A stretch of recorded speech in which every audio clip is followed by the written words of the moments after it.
O GPS Entrevista de hoje recebe o deputado distrital Chico Vigilante, do Partido dos Trabalhadores. Chico Vigilante é um dos políticos mais combativos e experientes da capital federal e hoje ele vai nos ajudar a elucidar, vai conversar conosco sobre as eleições, sobre a legislatura atual, sobre os projetos políticos do PT para o DF e temas de interesse nacional também. Deputado, muito obrigado pelo seu tempo e disponibilidade. Prazer enorme estar aqui com vocês, fiquei muito feliz com esse convite para participar do GPS Notícias. Maravilha. Deputado, eu vou começar falando, acho que é o assunto mais quente, né? A gente tem a previsão agora em novembro das prévias do PT-DF, né, para definição do nome para o Palácio do Buriti, para disputar o Palácio do Buriti em 2026. Muito se fala também de que essas prévias, que o PT é um dos poucos partidos que ainda faz prévias, né, para eleições majoritárias, é quase um dos únicos, mas que elas podem não acontecer, né? Existe uma pressão para que elas não venham a ocorrer. Eu queria que o senhor falasse em que pé que está essa situação das prévias do PT. Ô Vitor, na verdade, a direção nacional do Partido dos Trabalhadores, eu e o Guilherme Sigmaringa, que é o presidente atual do PT do Distrito Federal, nós tivemos uma reunião com o presidente Edinho, né, que é o presidente nacional do PT, e ele nos adiantou de que o PT não vai autorizar a prévia em canto nenhum do Brasil. Dessa vez, eles estão conscientes da importância que tem da eleição do presidente Lula, que todos os esforços serão feitos para a eleição do presidente Lula e que, portanto, o PT não vai autorizar a prévia em canto nenhum do Brasil. Já está nossas prévias aqui. Hoje mesmo nós teremos uma reunião do Diretório Regional do Partido dos Trabalhadores para cancelar a decisão de prévias, e aí os grupos políticos internamente estão se organizando para apontar pré-candidatos, né? Hoje seria o Leandro Graça, presidente do IFAM, e Magelas, caso houvesse as prévias. Exatamente. O Leandro ele tem amplo apoio da base do Partido dos Trabalhadores, a maioria das tendências políticas apoiam efetivamente o Leandro, portanto ele tem toda a chance de ser o nosso candidato a governador do Distrito Federal. Então, hoje, para o senhor, o favorito é o Leandro Graça mesmo? O Leandro é o favorito e, sem dúvida, que o Leandro será o candidato do Partido dos Trabalhadores a governador do Distrito Federal. E o senhor acha que ele concorreu ao último pleito contra o governador Ibanez Rocha, né, e outros candidatos, mas ele foi o segundo mais votado pelo Partido Verde. O senhor acha que o PT, com o nome que tem, com a força que tem, seria capaz de projetá-lo melhor nessas eleições contra a governadora Celina Leão? Sem dúvida, Vitor. Nas últimas eleições, faltou 4.950 votos para que tivesse segundo turno. Uhum. E o PT, o número 13, teve 15 mil votos, que naturalmente foram anulados porque era voto na legenda, não contava, né? Que no caso a legenda, mesmo o Leandro fazendo parte da federação partidária, o voto da legenda era 43, né? Uhum.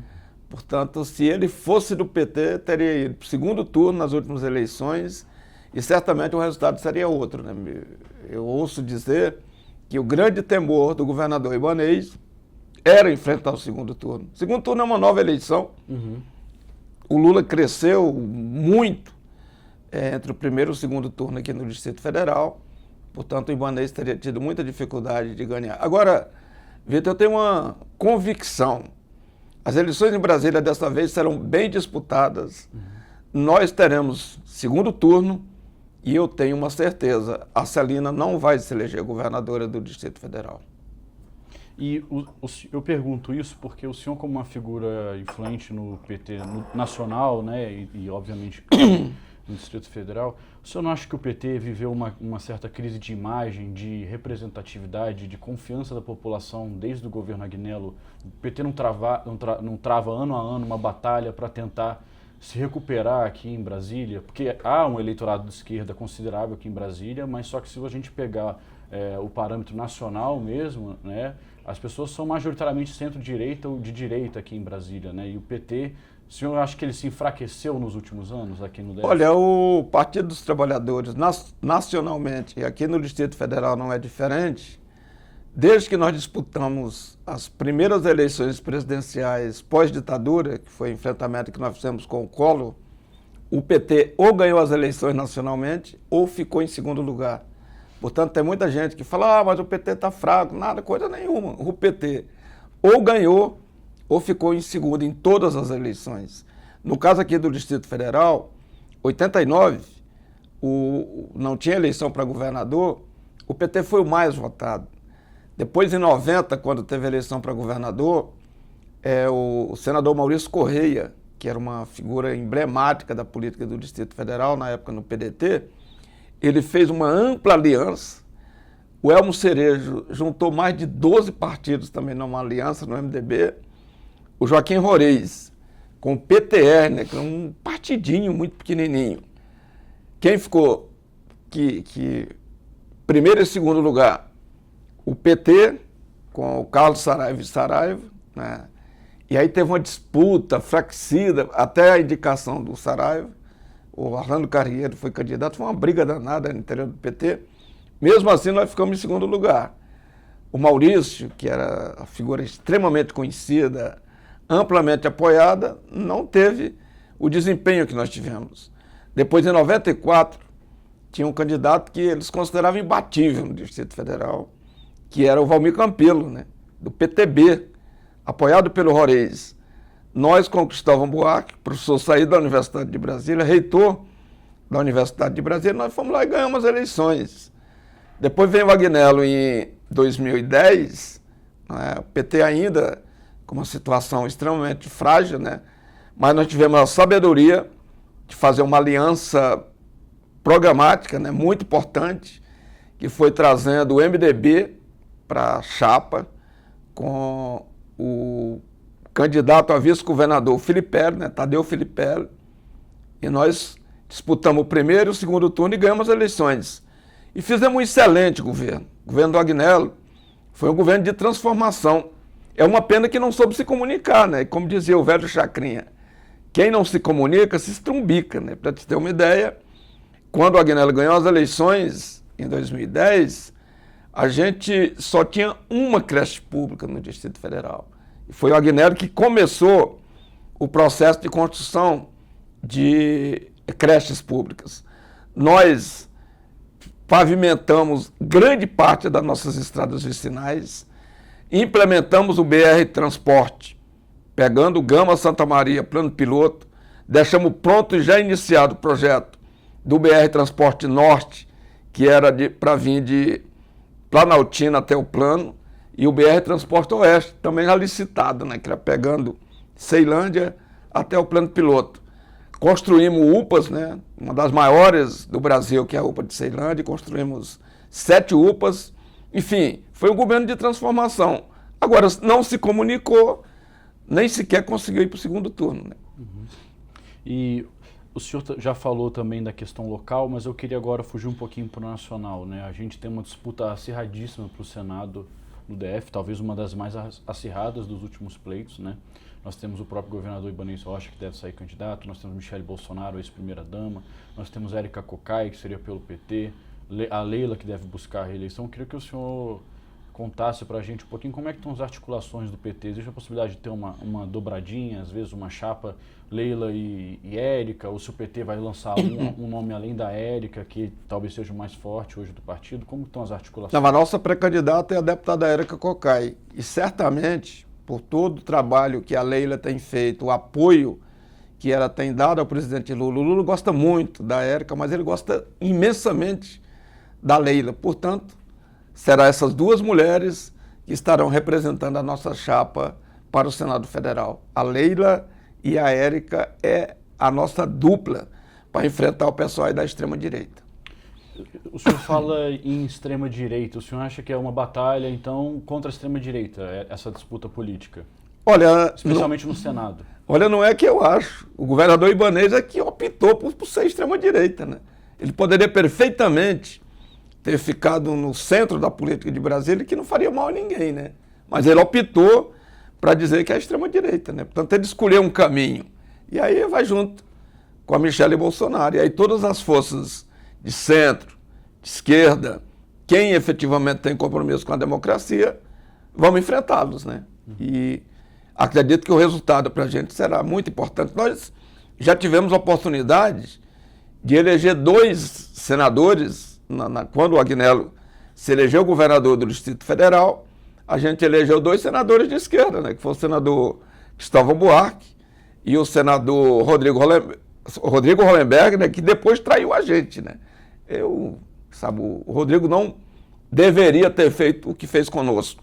Ele foi candidato a distrital com apoio do PT, depois foi eleito deputado federal com apoio do PT, só se elegeu senador da República porque estava na chapa junto com o PT e o Agnello, depois traiu a gente, buscou caminhos próprios, foi ser candidato de si mesmo, e aí está o resultado dele. E o PT tem uma mágoa com o PSB, porque existe uma federação nacional, até para a própria eleição do presidente Lula, houve essa federação, o então candidato a vice, Geraldo Alckmin, indo pelo PSB, né, e o presidente Lula, obviamente, pelo PT, mas aqui no DF existe uma certa ruptura entre essas legendas, o senhor não concorda? Por exemplo, a gente tem o Capelli, que é o ex-interventor, o Ricardo Capelli, que ele poderia entrar numa articulação política com o PT para uma chapa talvez mais forte, algo mais que pudesse angariar mais votos para essa disputa eleitoral do ano que vem, ou não,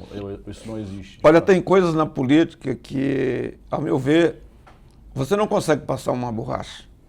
E eu não perdoo, efetivamente, o que o Rodrigo Hollenberg fez na época da campanha eleitoral dele.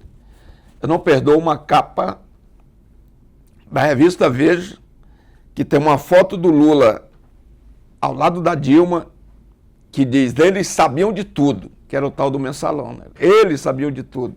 Rodrigo Hollenberg pegou aquela capa, que para mim é de um cinismo, coisa mais terrível que eu já vi, reproduziu como material de campanha, distribuiu em todos os cantos da cidade. Eu não esqueço daquilo. Eu não perdoo aquilo que foi feito, até porque a Dilma não merecia o que foi feito com ela naquele momento. Portanto, essa mágoa na política existe. Eu não relevo essas coisas. Eu não sou daqueles que, não, está tudo bem, passa a mão na cabeça, não. Esse tipo de coisa eu jamais perdoarei. Então, do que depender do senhor, a gente pode descartar uma eventual chapa entre o ex-interventor federal Ricardo Capelli e o Leandro Graça, caso venha. Olha, nós vamos... A política, a decisão é nacional de como é que se darão as... Agora, no que depender de mim, o PT sai com o seu candidato, o PSB sai com o candidato deles e no segundo turno a gente se encontra. E o senhor, como um dos principais nomes da oposição ao governo Ibanez Rocha, queria que o senhor fizesse uma avaliação. A gente está caminhando agora para o fim do último ano do mandato dele, né, para o fim do segundo mandato.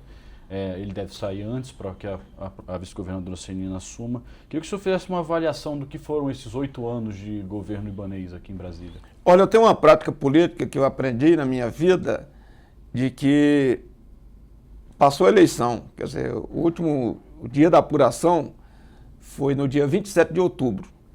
Na minha opinião, naquele dia, todo mundo deveria descer do palanque e ir trabalhar pelo Distrito Federal. Isso eu sempre fiz, vou continuar fazendo. Ou seja, terminou a campanha eleitoral, em vez de ficar se esmurrando, se estapeando, um xingando o outro, bora trabalhar por Brasília. Acho que todo mundo deveria fazer isso. Eu faço. Agora, o governador Ibanez escolheu um caminho errado. Ele não tem motivo nenhum para ficar o tempo todo atacando o Lula, para ficar dizendo que não pisa o pé dele onde o Lula estiver. Caramba, isso aqui é a capital da República, isso aqui hospeda todos os poderes, isso aqui tem que ter uma relação civilizada entre o governo local e o governo federal. Eu vou te dar um exemplo. Quando o Lula ganhou as eleições em 2020, 2021, tomou posse em 2022, o governador Arruda foi eleito também. O Arruda não tinha relação nenhuma com o Lula. Aí quando o Lula lançou o programa Minha Casa Minha Vida, o Arruda me procurou para que eu fizesse a ponte entre o governo federal e ele. Que ele queria, na Caixa Econômica, ter o financiamento, que era normal que ele procurasse isso. Eu busquei esse entendimento. O Arruda teve a primeira reunião com o presidente Lula. A partir daí, ele teve uma relação tão boa com o Lula, que eu até brinco com as pessoas, dizendo que parece que eles viraram amigos de infância, né? Quer dizer, dá uma relação tão proveitosa que eles tinham. E foi com isso aí que a Polícia Militar, as Forças de Segurança do Distrito Federal, saíram extremamente beneficiadas, a ponto de, no governo do presidente Lula, ter sido, no primeiro mandato, ter sido concedido à Polícia Militar do Distrito Federal 64% de aumento de uma vez. A ponto do governador ter chamado as forças policiais ali para o ginásio de esporte, ginásio lotado, aplaudindo o Lula pelo bem que o Lula fez naquele momento às forças de segurança do Distrito Federal. Portanto, acho que é isso. O governador Ibanez não tinha o direito de ficar o tempo todo, sabe, xingando o Lula, falando que não pisa onde ele está. Gente, isso aqui é a capital da República, tem que ser a capital da civilidade. Acho isso importantíssimo, que o governador Ibanez deveria ter feito. E o que o senhor acha, por exemplo, recentemente nós tivemos a sanção pelo governador Ibanez Rocha do projeto que fala das memórias das vítimas do comunismo, né? Em Brasília isso até gerou um rompimento ali nos arredores ali do governador. Queria que o senhor falasse um pouquinho desse projeto que foi aprovado pela CLDF, um projeto do deputado Thiago Manzoni, do PL, e foi sancionado pelo governador Ibanez Rocha. Queria que o senhor desse sua opinião. Votei contra, continuo contra. O governador Ibanez, como ex-presidente da UAB, um jurista que ele se diz renomado, que sabe efetivamente da história, ele jamais deveria ter sancionado aquele projeto. Eu não conheço uma vítima do comunismo no Distrito Federal, mas eu conheço vítimas da ditadura, como, por exemplo, o Nostino Guimarães, não é, que até hoje não entregaram, ninguém sabe onde está o corpo dele. Conheci o doutor Zé Oscar, que foi um advogado brilhante, morreu recentemente, que ficou ali nos porões aqui do lugar de tortura dentro do quartel do Exército Brasileiro aqui em Brasília. Conheci o Clóvis, que é um companheiro meu que está com 80 e poucos anos morando na Ceilândia. Até hoje ele tem sequelas das torturas que ele sofreu no cárcere. Portanto, o governador não poderia jamais ter sancionado aquele projeto da infâmia. Eu conheço o jornalista Bartolomeu, o Bartô, que é uma pessoa das mais extraordinárias que eu já conheci na minha vida. Ele é comunista, ele foi editor do jornal Estado de São Paulo, que isso tem uma coisa que é importante que a gente tenha em mente, as redações, os donos dos grandes jornais não proibia ser um jornalista de ter opinião. Ele até podia não ter o direito de escrever a opinião dele no jornal, mas ele podia militar politicamente. Isso que o Bartô fazia. O Bartô e a Ritinha, que foi jornalista aqui do Jornal de Brasília, foi uma das primeiras jornalistas a me entrevistar. Portanto, o Bartô fez muito bem em expedir aquela carta, sair do governo. Para mim, aquilo ali entra para a nossa memória, que aquela carta tem que ser colocada num quadro, pendurada em todas as paredes de quem efetivamente respeita a democracia. O governador não deveria ter sancionado aquele projeto e o Bartô fez muito bem em sair do governo. Deputado, caminhando aqui para o final, queria que o senhor falasse um pouquinho das suas projeções, dos seus projetos próprios para a política. O senhor deve sair candidato à reeleição a deputado distrital.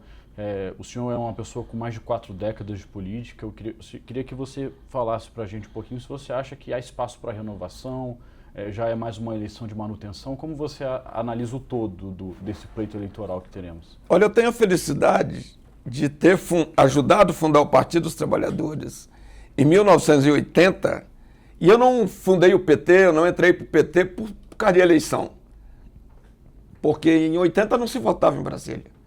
Nós só começamos a votar em 86, portanto a gente não votava.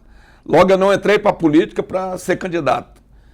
Quando fundamos o PT em 80, quando chegou em 86, eu fui candidato a deputado constituinte, tive voto para ser eleito, mas infelizmente o partido não deu o coeficiente. Em 90 eu fui eleito deputado federal, em 94 eu fui o mais votado de Brasília, proporcionalmente o mais votado do Brasil, contribuí para a eleição do professor Gustavo Buarque, foi muito importante aquela eleição, e estou no 5º mandato de deputado distrital. E cada dia na política a gente se renova. Eu sempre digo, a única coisa que permanece a mesma é o caso de eu ter sido eleito deputado prometi para a minha comunidade que eu ia continuar morando na Ceilândia, portanto, eu moro na mesma casa desde 1981, 3 de outubro de 81, casado com a mesma mulher, né? Que é a minha companheira, meu amor, a Lindalva, né? E continuo na política. Cada mandato é um novo mandato, a gente vai renovando as forças e atuando ainda mais pelo Distrito Federal. Tem uma área que eu estou atuando para valer e quero atuar cada vez mais, que é a questão das pessoas idosas no Distrito Federal. Brasília está envelhecendo, nós estamos aí, para te ter uma ideia, 19% da população que mora no Lago Sul hoje é formada de idosos. 9,5%, 9,5% do pessoal que mora na Ceilândia são idosos. E a nossa cidade, o Distrito Federal todo, as nossas cidades, dada a política que é feita, ela é hostil aos idosos. Portanto, eu quero contribuir, por isso que eu serei candidato novamente, para fazer com que Brasília, as cidades todas, seja a cidade que respeite, que trate bem, com dignidade os idosos. Tem coisas que a gente faz que parece pequena, mas são coisas transformadoras, como, por exemplo, quando eu aprovei um projeto que é lei, que fala que as pessoas com 60 anos ou mais poderão andar de graça no sistema público de transporte do Distrito Federal. Isso deu um gás, isso deu uma vontade das pessoas de passear, de andar por aí, e isso me deixa muito feliz em poder fazer esse tipo de leis que ajuda efetivamente. Também nós aprovamos aqui a Semana do Idoso, né? Nós realizamos, agora no mês de outubro, entre o dia 7 e 9, a segunda Semana do Idoso aqui do Distrito Federal.